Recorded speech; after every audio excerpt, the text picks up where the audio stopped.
Hi, this is Asa, and welcome to my audio experience.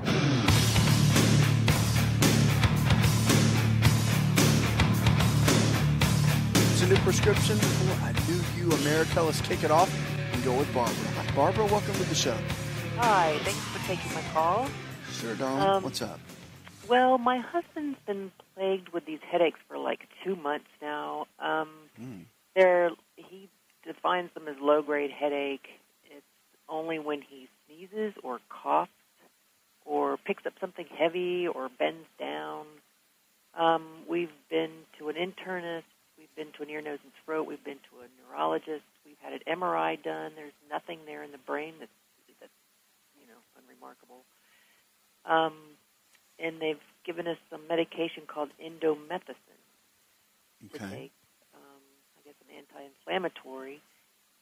But they're mentioning spinal fluid, and I'm kind of getting worried, and he's concerned. And he's continuing to do his daily routines, or kind of putting off everything else. So he's had his workup done, and just no one, all the doctors that you've been to, no one can really figure it out, right? Right. Where does it stand? What do they say? What do they tell you to do? I'm curious. It's all they've given me is a prescription for indomethacin.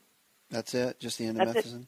Yeah, that's it. And my response to the doctor was, well, is that it? You're just going to give him something for the pain, and we're not going to find out what this is from and cure it? And evidently they don't know. They're calling it a cough headache. Technically, cough headache. How's his blood pressure? His blood pressure's great. Is it? Where does the headache hurt the most? I know you said when he bends over it makes it hurt, but does it ever hurt when he's... When he coughs or when he sneezes, and he says initially it's a stabbing pain, and then it's just a dull throb that just goes away after a while. But where does it hurt, though? Where on his head? Yeah, like over the right eye or the left eye or the back of the head? In the back. In the back, and he says sometimes on the side. Does he drink a lot of coffee? He drinks decaf. Okay. And it only how's his stress level? How's his stress level?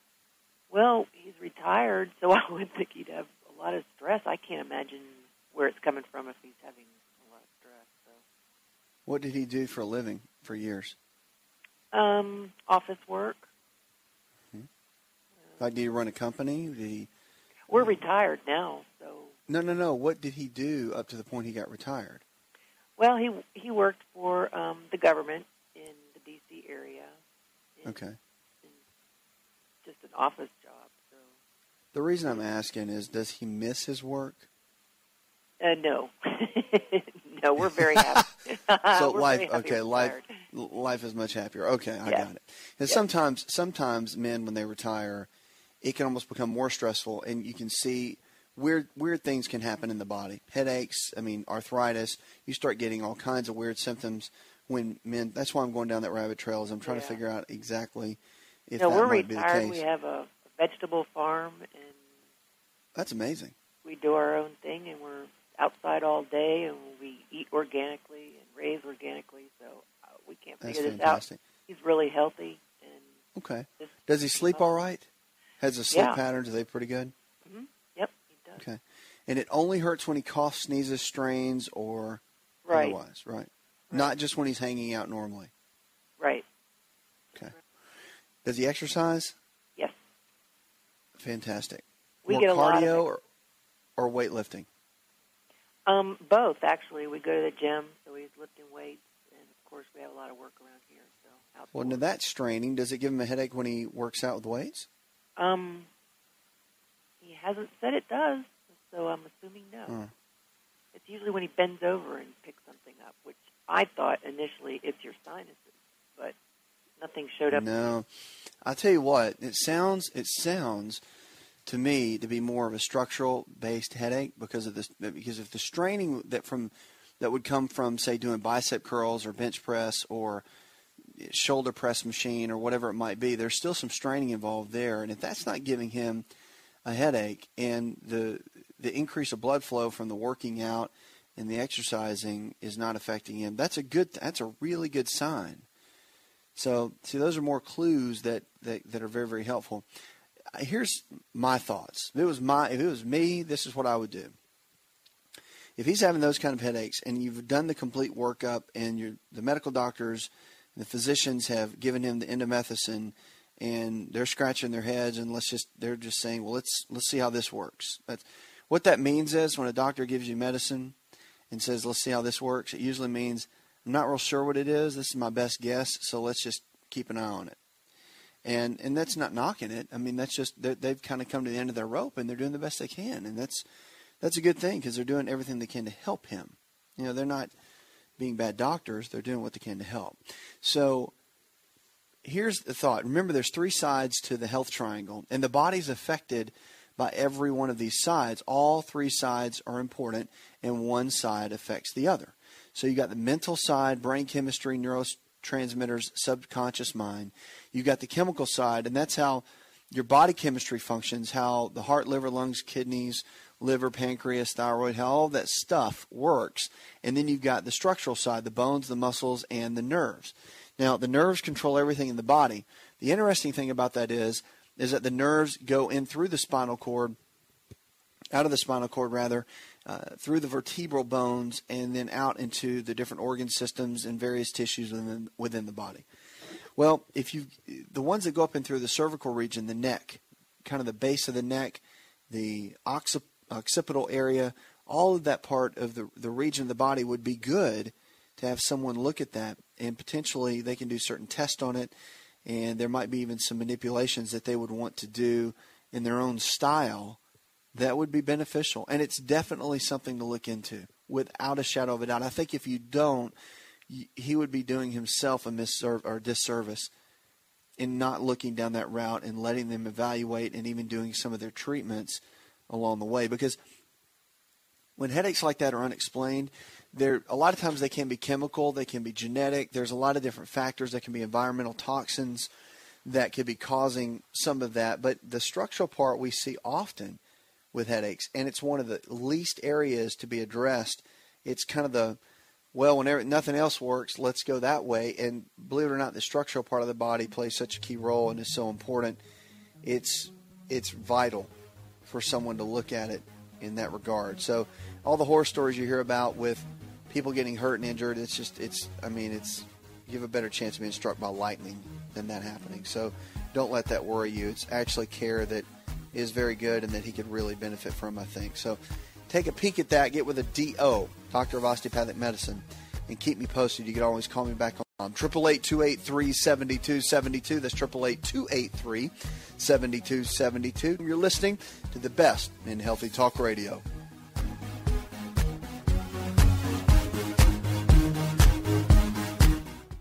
Hi, it's Asa. I'm giving you a copy of my best-selling book for free to help you in your health journey today. I'll pay for the book. All you do is just cover the small shipping and handling costs. Go to asarx.com and get your free book today.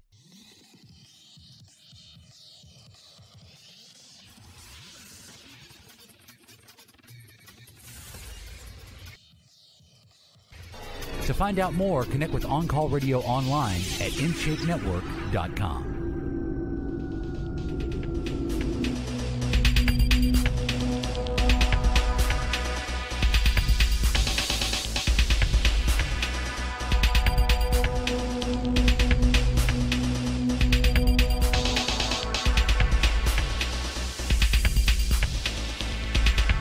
Welcome back. If you're not involved in Facebook and Twitter with us, go on and join and catch up with everything going on behind the scenes with the show and all the new information coming out.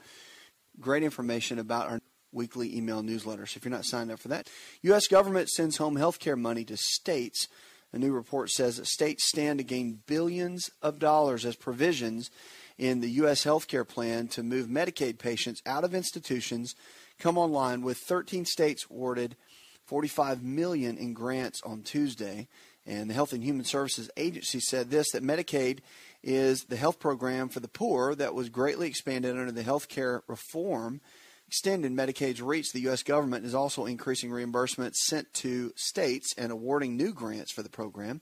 Still, most states are worried that they will not have enough money to administer many of the parts of the health care plan and are requesting waivers for implementing components they cannot afford under their stretched budgets. Now, many are also trying to block the law in federal courts, saying it usurps states and individuals' rights.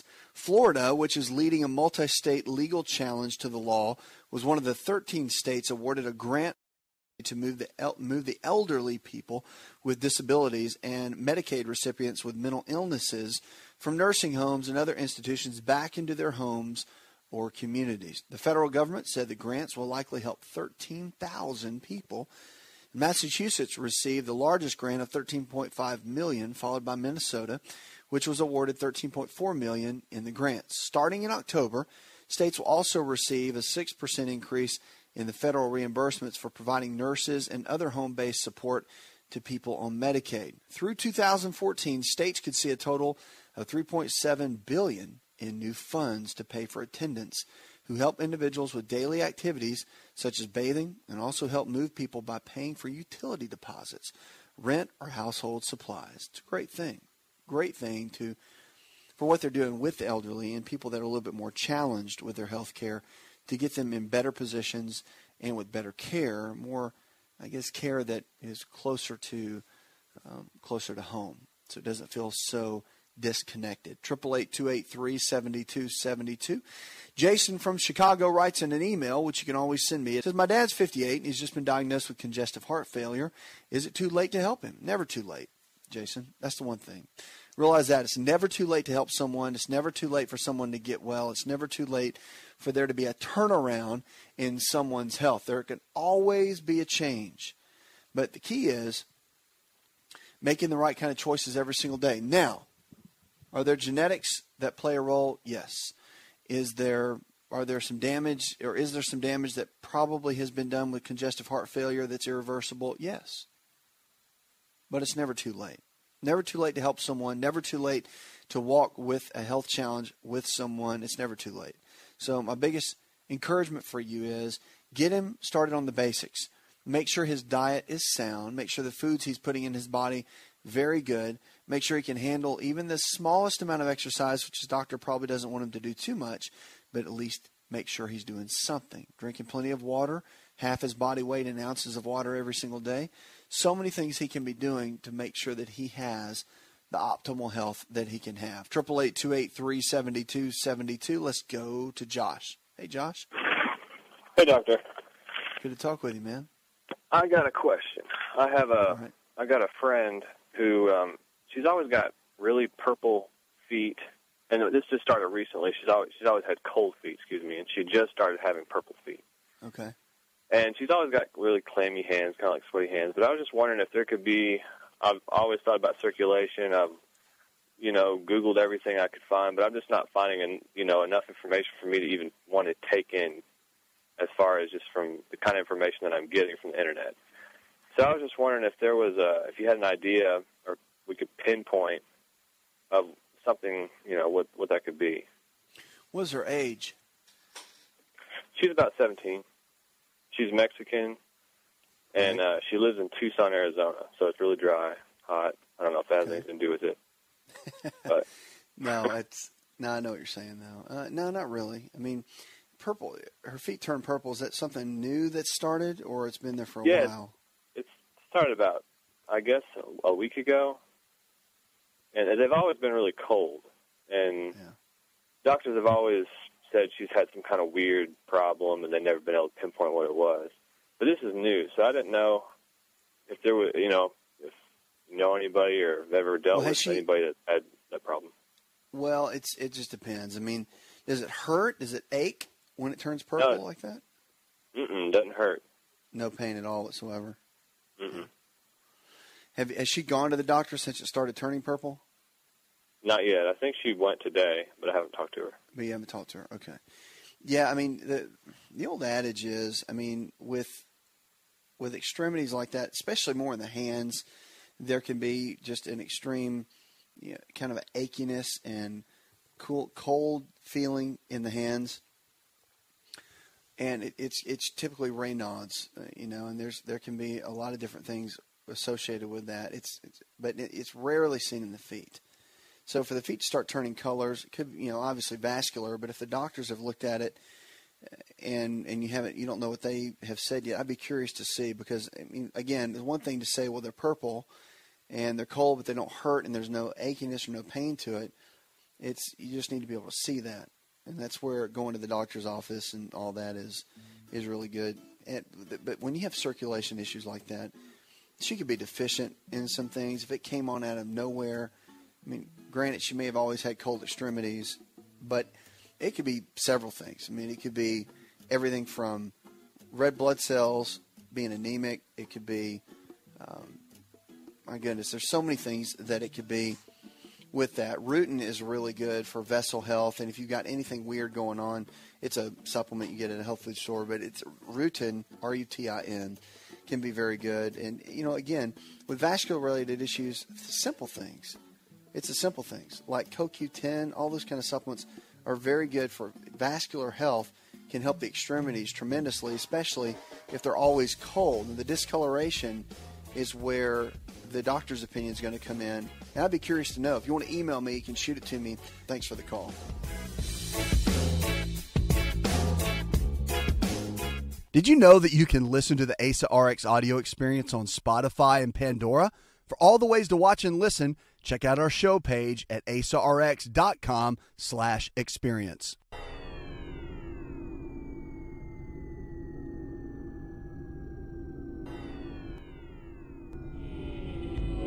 To find out more, visit the show online, InShapeNetwork.com.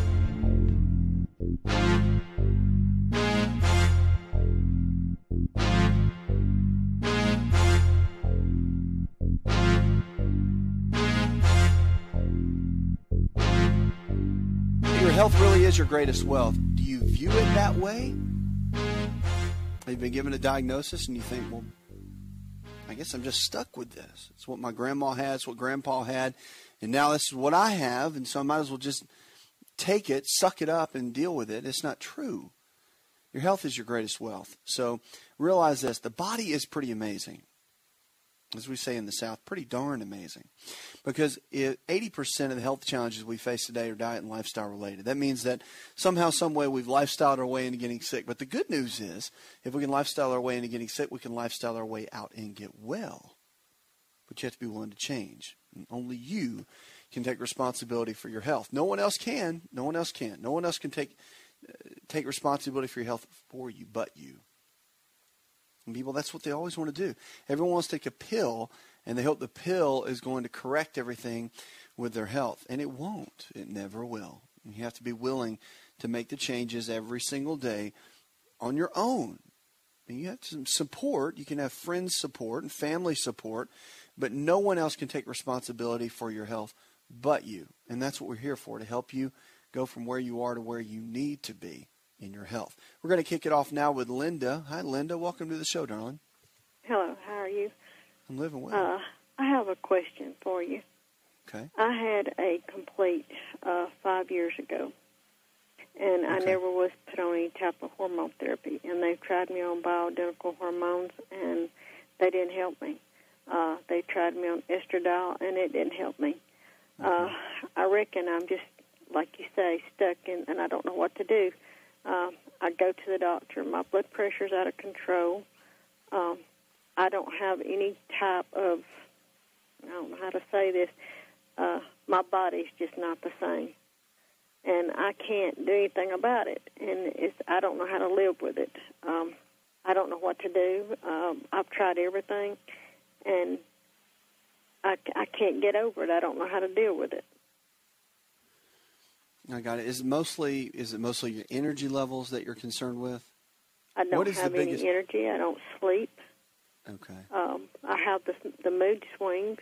It looks like if it was hormonal from not having any hormones, they would put me on it when they operated on me. They even took out my appendix, and I'm just tired all the time. My back kills me. Okay. I get it. Now, have you gone to your doctors, and have they done anything have they just told you this is it, this is the best it's going to get, or have they offered any suggestions or options for you? They will first they put me on clonazepam, and I slept 2 days on one tablet. They didn't tell me I could break the tablet in two, because some tablets you can't crush or break or chew or anything like that. They put me, I brought myself off of it, and then they put me on Prozac, and I woke up one morning after I had took the largest dose that they had put me on, and I didn't even know who anybody else was, not alone myself. I said, I cannot take this, and it's not mixing with my blood pressure medicine. Sure. Well, after that, they had tried me on the estradiol patch. They tried me on Vivel, and they tried me on another type of pill, and it didn't help me. And I think finally he just got disgusted with me. And now, that's it. Since I've been without hormones all this time, my back, the center of my back up at the top, where your zero line goes, it hurts me constantly. I don't know what to do. My legs are always tired. I don't know what to do. Okay. It's all right. I understand. I know you're in a tough place. I get that.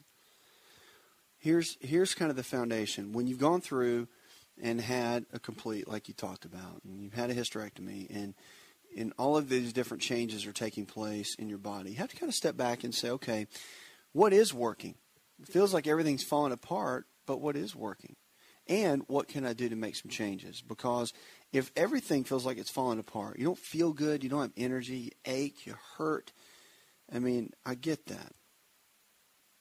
Usually for breakfast I have bacon and eggs. I don't eat the bread. Okay.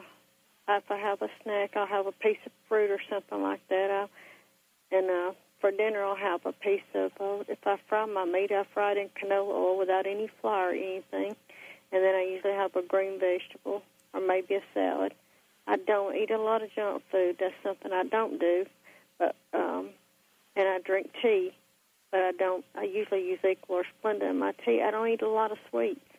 But if they put me on a hormone, it's like I blow up overnight. Yeah, I got it. So I'm eating right. You are eating pretty well. Now, I'm gonna change a couple things based on what you said, but I am proud of you. It's not like you're eating a ton of junk food. Lunch you need to make sure that you include always at every meal. Let me just say this. You need a lean quality protein like chicken, fish, beef, or eggs. You need a low glycemic carbohydrate, fruits and vegetables, and you're doing that. And then you always need a good healthy fat. See, here's an issue too. Hormones in the body are, even though you've had a hysterectomy, your body still produces estrogen in the fat cells. So the body is pretty amazing, and it's quite resilient. So even though you remove parts from the body, it will compensate and can work very well in other areas. So something to consider for yourself is to make sure you go in and you balance everything out within your diet, first of all. Lean proteins, low glycemic carbohydrates, fruits and vegetables, and the good healthy fats. Your fats are going to be really, really important because the fats don't make you fat. Remember that. That's a key component.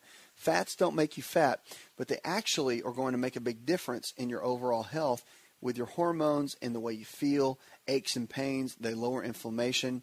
And almonds, walnuts, cashews, avocados, fish oils, very important to be taking cod liver oil every day, at least a tablespoon. Don't do the gel caps, at least a tablespoon of the oil every single day. And matter of fact, the Foundational 4 supplements would be the top priority in my eyes. And I'm just a big fan, and that's why I talk a lot about in my book. And here on the show, I'm just a big believer. These are the 4 things that we don't get in our food supply that we need, and that's a good whole food multivitamin, digestive enzymes to break our food down, cod liver oil for your omega-3 fats, vitamin A and vitamin D, and probiotics. Probiotics put the good bacteria back in our digestive tract.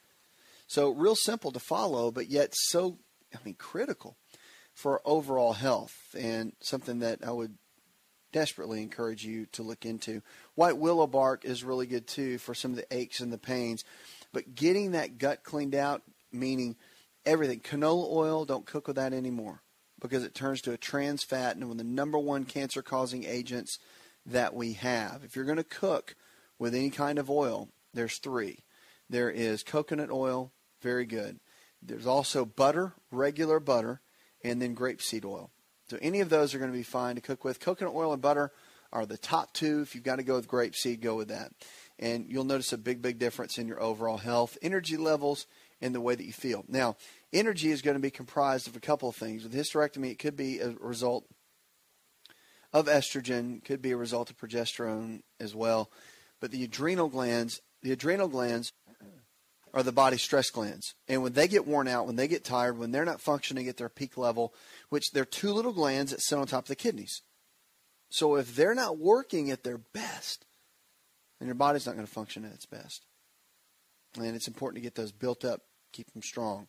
Vitamin B5, vitamin C, pantothenic acid, all of that works hand in hand to keep those adrenals functioning at a peak level, at a high level, and keeping them at a place that they need to be. So something to encourage you to look into, B5, pantothenic acid, and also vitamin C. So I hope that helps. Knowing this, things like black cohosh can help, wild yam root can help, but make sure you work with your physician, getting blood work done. Don't just take a bunch of supplements and just hope you feel better. Get with a doctor that can monitor your hormones, even if you decide not to do the bioidenticals and all that, which I'm not telling you to do that. But getting the blood work done and or saliva test, however you want to do that, however your doctor wants to monitor it, seeing exactly how your body's responding, how it's functioning, and what it needs so it can function at the highest level. But one thing, don't lose is your hope. Don't lose the fact that even though you've had a hysterectomy and you feel like you're falling apart, the one thing you've got to remember is you're not. You're not falling apart. Your body's not going to just collapse on you. You can do well. Your body can recover in many ways. And you can have vitality again. It's not over. You may feel like it's over, but it's not. And you can have energy again. And, the goal here is to get Linda back. We need Linda to be the best Linda that Linda can be. And we need you to be all you can be. But see, the thing is, no one else can help you. No one else can do this. You have to do it for you. And even on the days you don't feel like exercising, you get out and exercise. On the days where you don't have any energy, you've got to tell yourself, I'm not going to let you beat me today. You have a little self-talk. That's what we always say. And people say, talking to yourself is crazy. It's not. And sometimes the only motivator we have is ourselves. It means you be a certain way, you do it, and then you have it. So be well in your mind. Do the things it takes to be well, that textbook-wise that you have to do to be well. And then you'll have it. It's amazing how that works. It's more than visualization. It's about taking radical action. But just know this, you're already on a good path. Get your mind right. Start doing the things today that may be a little bit difficult and watch how your body can change. Hi, it's Asa. I'm giving you a copy of my best-selling book for free to help you in your health journey today. I'll pay for the book. All you do is just cover the small shipping and handling costs. Go to asarx.com and get your free book today.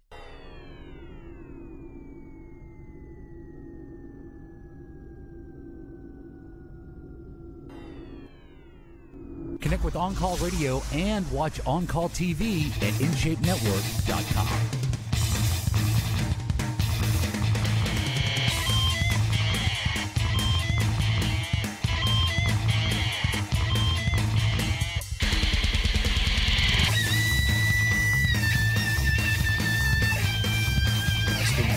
Talk Radio, the show where your health really is your greatest wealth. Jesse, you're on. How can I help? I was curious to ask you a question about this health challenge that I have. And it's last maybe 5 days ago, I woke up one morning and I have this pain, and it radiates from like the xiphoid process all the way up to my larynx. And it goes, I can even feel it through my back. It's like now I had pericarditis one time, Sure. And it feels similar to that. But I went to the doctor today, and it's not that, he said. And he's sending me to a GI guy. And they said because of the pain and where it's at, they're getting me in rather quick. They got me in tomorrow already.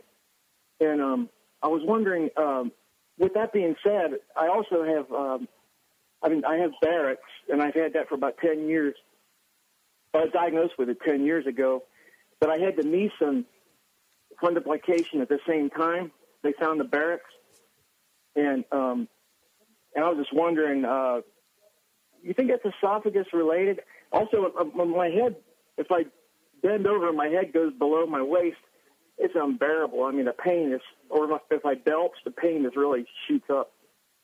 But it's not acid. It's not burning. It's a deep pain, sharp pain. Well, the Barrett's, let's talk about that. How are you dealing with, I mean, obviously you've had acid reflux then for a long time, right? Yeah, I had it for 18 years before they decided to, diagnose it and fix it. Yeah. And so for the most part, is it taken care of? Yeah. After the Nissen was done, I didn't have a bit of trouble, but they did keep me on Prilosec pretty much about 60 milligrams a day. And now I'm taking something called, I think it's called Xylacant or something like that. I don't know. It's a new PPI, proton pump inhibitor. Sure. And it's working it's more okay, powerful right? than they said. But it's working okay? Yeah. There's no acid. There's no burning. And that's what he asked me. You got anything coming up in your mouth? And I said, no, not at all. There's nothing like that. I think the Nissan's still working great, but the Nissan's still working great. And it's just this pain. I don't know where, just all of a sudden. What I will tell you that I missed taking my Prilosec for 2 days, and I didn't have it. And the second day was pretty rough, so I went out and got it. And then, and after that, that's when the pain started. Do you eat much dairy products at all, like cheese, yogurt, milk? Oh, I love yogurt. Yeah, I eat a lot of yogurt, but I drink. But the only other dairy thing I eat is goat milk. I drink a lot of raw goat milk. Raw goat milk. Okay. What about breads and things like that? Do you eat much of that? No. Pasta, bread. No, I stay away from bread. I used to work out hard, and I know about staying away from bread and pasta and that. And all that kind of thing. So what does your diet look like breakfast, lunch, and dinner typically?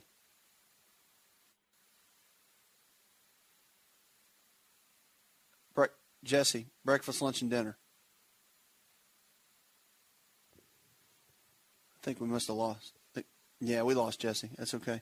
All right, well, here's the deal, Jesse. The bottom line is if you're not really eating gluten, which, gluten's the protein found in the breads, pasta, all the flour-based foods, bread, pasta, cereal, crackers, all of that. That's always a big key. And if you're getting that constant pain in that area, it could be still part of the Barrett's possibility. That's still some residual from that. But the other thing that you can consider in that area, if you've got the constant burning, is that possibly you don't have enough hydrochloric acid in the stomach. Betaine hydrochloride you can take as a supplement form, or you can use apple cider vinegar. That works very, very well. And you can also consider aloe vera juice and glutamine. Both of those can be very, very beneficial to when you're dealing with that sort of pain. Now, if you're having more of it, if it feels more structural, meaning you're saying from the xiphoid right there, and it is more of a kind of an achy pain through that area, which I would ask you next, I would consider going to somebody that works on the structural part of the body, bones, muscles, nerves, which would be an osteopathic physician, even someone like a physical therapist or a chiropractic physician. They all could look in that area and kind of rule things out a little bit, because if you've had Barrett's, which is a serious condition, I mean, Barrett's can turn into cancer, no doubt about it. But when you've had Barrett's and it's gone to that level, then getting those kind of pains within there can be a little bit of a challenge, but it's something that, you just gotta keep an eye on. Keep me posted on how that goes. 888-283-7272. CNN reported about how cell phone exposure increases brain cell activity. The radiation emitted after just 50 minutes on a mobile phone increases the activity in the brain cells, according to a new government-funded study. The effects of that brain activity are not known, said the researchers who called for more study.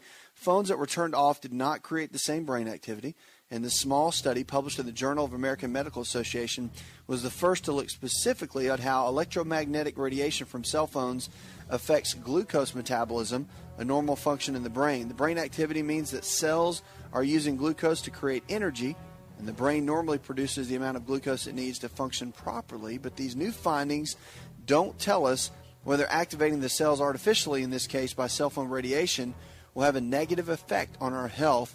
They say that simply don't know and calls for further investigation. All kinds of things I believe we're going to find about cell phones and how they're affecting our health, and probably not for the positive.